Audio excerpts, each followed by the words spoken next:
Welcome back to Healthier Daily. I'm Dr. Ben Carter. Picture this: the day is done. The house is quiet. You pour yourself a small glass of wine or a familiar cocktail. You sink into your favorite chair and feel that warm glow spread through you. It's a ritual, a comfort, a reward. You believe it's harmless. You may even believe it's good for you. But what if I told you that warm glow is a lie? What if that nightly ritual is not a reward, but a betrayal?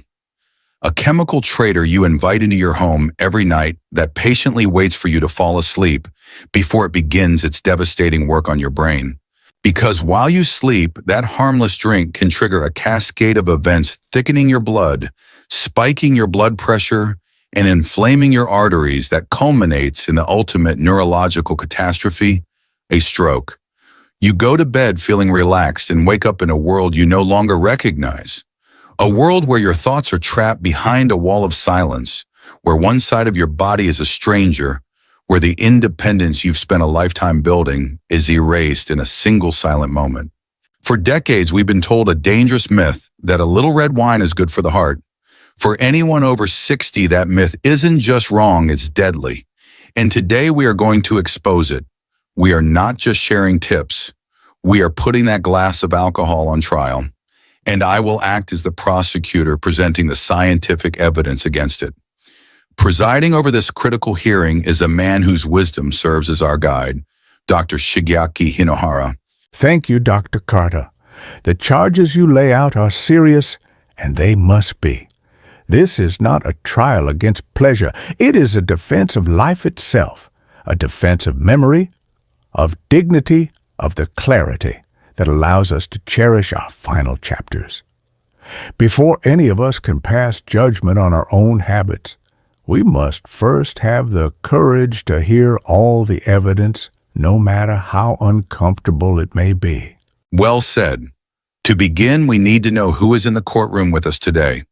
Please type the number 1 in the comments below and let us know what city, state, or country you are joining us from. It's important to know we are not facing this evidence alone. And if you haven't already, please take this moment to subscribe so you are always a part of these vital discussions. Now let us begin. I would like to present the first charge against alcohol.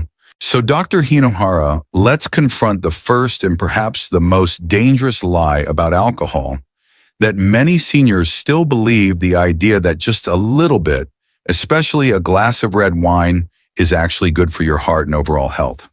Where does this myth come from, and why is it so dangerous after 60?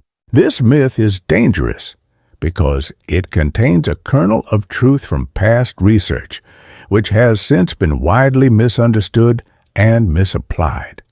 It gives us permission to continue a habit that feels good under the guise of it being healthy.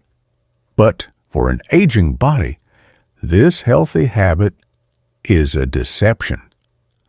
The body's ability to process alcohol diminishes with age, and what might have been a minor stressor at 40 becomes a major threat at 70. I think of a former patient, a retired librarian, who was meticulous about her health. She walked daily, ate well, and had a single glass of red wine with her book every evening. She was certain it was contributing to her longevity. But one morning, she awoke with a slight slur in her speech and difficulty finding words. A mild stroke had occurred in the night. Her healthy habit, she came to realize, was the very thing that created the conditions for it. She wasn't drinking enough water to offset the wine, and her body paid the price. That story is a tragic but perfect illustration of the first way this lie falls apart under scientific scrutiny. The claim is that it's heart healthy, but at the same time, alcohol is a powerful diuretic. It forces your kidneys to flush out more water than you consume, leading to mild dehydration. This directly impacts your blood composition, specifically a measure called hematocrit. When you're dehydrated, the plasma, the watery part of your blood, decreases, making your blood thicker and more concentrated. This is the opposite of heart healthy. Thick, viscous blood increases the risk of clot formation exponentially. So while you may feel relaxed, that single glass of wine is actively making your blood stickier and harder for your heart to pump, especially to the delicate vessels of the brain. But it gets worse. The second part of the lie is the idea that it relaxes you and lowers your blood pressure. Yes, many people feel that. I had a patient, a gentleman, who swore by his evening drink to calm his nerves. He felt a pleasant warmth and a sense of ease wash over him, and he interpreted that as his body relaxing and his blood pressure going down. He was only half right, and the second half of the story, the one he couldn't feel, was the dangerous part.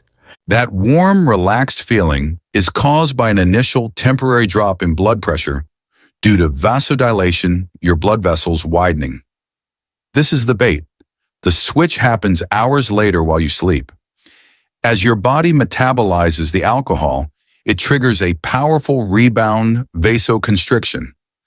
Your blood vessels clamp down hard, causing a significant blood pressure spike exactly when you are most vulnerable in the early hours of the morning. Furthermore, the primary byproduct of alcohol metabolism in the liver is a toxic compound called acetaldehyde. This substance is a known carcinogen and a powerful inflammatory agent. It directly irritates and damages the fragile inner lining of your arteries. So the idea that this process is healthy is fundamentally flawed. That one glass is simultaneously setting you up for a dangerous blood pressure spike and inflaming your vascular system from the inside out. Any potential minor antioxidant benefit is utterly negated by the immediate circulatory damage. So we've thoroughly debunked the myth that a daily drink is heart healthy for those over 60, revealing how it actually thickens the blood and destabilizes blood pressure. But that leads us to the second equally pervasive lie, the one people often use as their primary justification: it helps me fall asleep. I get a much better night's rest. Dr. Hinohara, this is perhaps the most deceptive trick alcohol plays on our brain, isn't it? It is the most profound deception of all, because alcohol does not grant you sleep. It merely renders you unconscious. It offers sedation, which is a cheap and dangerous imitation of true rest. True rest heals the brain. Alcohol-induced sedation silently damages it. The peace it seems to offer is an illusion, and the price for that illusion is your memory and your clarity the next day. I once spoke with a retired firefighter, a man who had spent his life running toward chaos. In the quiet of retirement, he found he couldn't shut his brain off at night. He began taking a small shot of whiskey before bed. It worked, he said. It knocked him out. But over the months, he started noticing frightening changes. He would forget where he parked his car. He struggled to follow conversations. The man who was once a pillar of sharp, decisive action now lived in a growing fog of confusion. His sleep aid was not aiding him. It was slowly dismantling his mind. The story of the firefighter is a perfect example of what the science shows us. When we sleep, our brain isn't just off. It's performing critical maintenance. The most important phase for this is REM sleep. During REM, your brain consolidates memories from the day, solves problems, and activates its cellular cleanup crew to flush out toxins like the amyloid plaques associated with Alzheimer's disease. Alcohol is one of the most potent suppressors of REM sleep known to science. Even one drink can significantly reduce or even eliminate your first few REM cycles. But there's a deeper reason why alcohol-induced sleep is so fragmented and unfulfilling. Think of your brain as having an accelerator pedal glutamate and a brake pedal GABA. Alcohol works by slamming on the brain's brake GABA, which is why you feel drowsy and fall asleep quickly. However, as the alcohol wears off in the middle of the night, your brain, sensing the brake is stuck, tries to compensate by flooring the accelerator glutamate. This surge of glutamate is what jolts you awake at 2 or 3 a.m., often with a racing heart and a sense of anxiety. You didn't wake up because you were rested. You woke up because your brain chemistry was thrown into chaos. That is not rest. It is a neurological battle. True restorative sleep is a cornerstone of brain health, and it's clear that alcohol is its enemy, not its friend. On that note, we'd love to build some community wisdom. Sleep is so crucial, so what is one non-alcoholic way you've personally found to relax and unwind before bed? Please share your tips with the community in the comments below. We have now demonstrated that alcohol is not heart healthy and that it is, in fact, a powerful enemy of restorative sleep. But this brings us to the final and most insidious lie, Dr. Hinohara. It's the last line of defense for the habit. Okay, maybe it's not perfect, but I am in control. I only have one. I am careful, therefore I am safe. Why is this sense of control such a dangerous illusion for people over 60? It is the most dangerous illusion because it mistakes self-discipline in one area for safety in all others. After 60, true safety is not just about the quantity in your glass. It is about the absolute reliability of your judgment and your routine, the very two things that alcohol, even in small amounts, is designed to undermine. True control is choosing clarity. Alcohol, by its very nature, is the relinquishing of clarity. I think of one of the most heartbreaking cases I've encountered. A widow in her late 70s living alone. The loneliness in the evenings was immense, and she found that a glass of wine helped to soften the edges of the silence. She was on blood pressure medication, and being a very cautious woman, she told herself, I must never mix my pills with alcohol. So on the nights she had her wine, she would skip her medication, believing she was making the safer choice.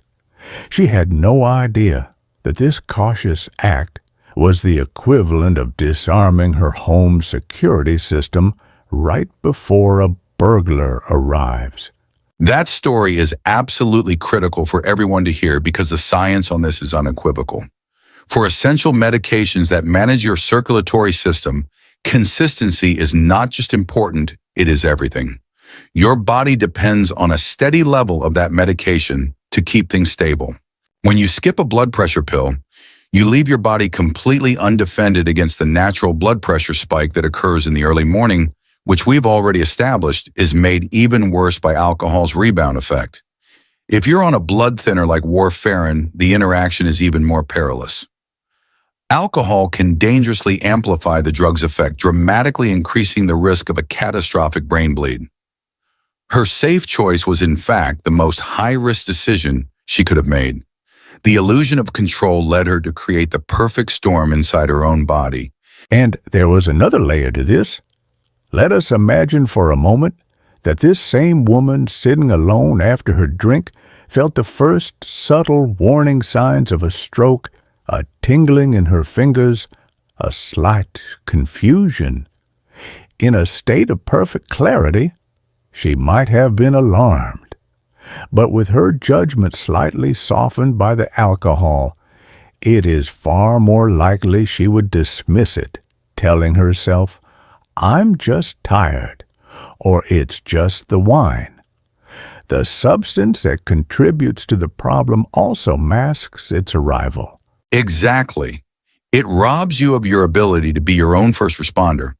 We teach everyone to remember the life-saving acronym FAST, face, arm, speech time. But that tool is only effective if the person experiencing the symptoms or someone around them has the clear judgment to recognize the signs and act immediately. If you are alone and your own perception is clouded, that vital window of time to get help can vanish without you even realizing it. So the lie of being in control is twofold.